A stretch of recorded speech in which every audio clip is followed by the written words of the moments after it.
Nkosini ninjani? uMakhosi Mkhize okhulumayo. Kusuke kwenze njani uma uboniswa utshela abantu iy'ndaba zabo? Uneshow ukuthi iqiniso ubonisiwe and ngempela leyo nto yenzeke, kodwa abantu hlezi bekuphikisa, abakukholwa. Hhayi ukuthi abakukholwa nje, abafuna ukukuthatha serious, kodwa uyabatshela into yenzeke futhi ihlezi zenzeka izinto. Nawe uneshow, uzogcina udikibala nawe ukhathala ukuthi njalo utshela abantu iy'ndaba zabo, kodwa akekho umuntu okuthathela ekhanda, abakuthatheli serious. Leyo nto yenziwa yini-ke? Yenziwa ukuthi abantu abaphila kuwena abangasekho bathwasa, baqeda, bazenza zonke iy'gaba zentwaso, bazenza zonke iy'gaba zabo okwakufanele bazenze, base bangena kuwena.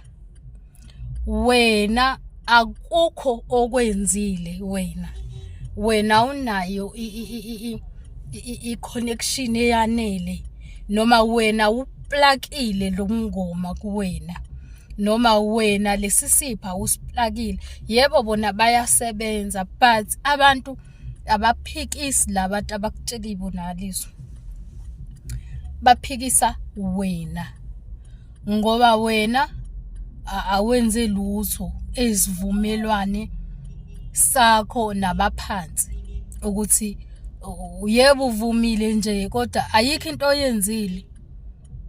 Kuyahlukahlukana-ke ngoba ngihlezi ngichaza ukuthi intwaso ayifani, ayilingani, kodwa lokho kusuke kufanele ukwenze wena kwesigaba ophiwe sona, kwezinga ophiwe lona, kwamandla ophiwe wona, wenzeni wena?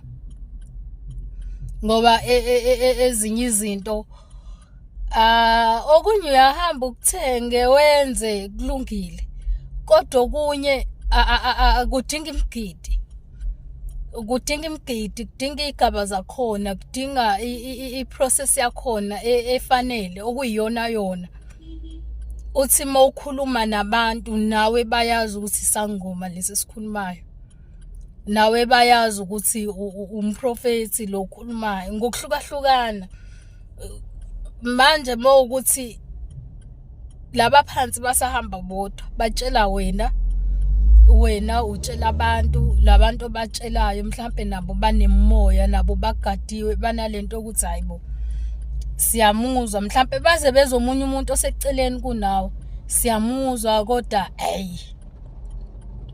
not ukuthini, hhayi ukuthi uqamba amanga, ukhuluma iqiniso.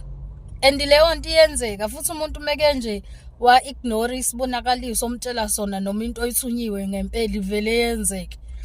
Kuthi noma isiyenzekile usuzama ukubakhumbuza ukuthi hayi bo, ngake ngayibona le nto, noma ngake ngayisho, kodwa ayizwakali meshiwe wena, izizwakala meshiwe omunye umuntu.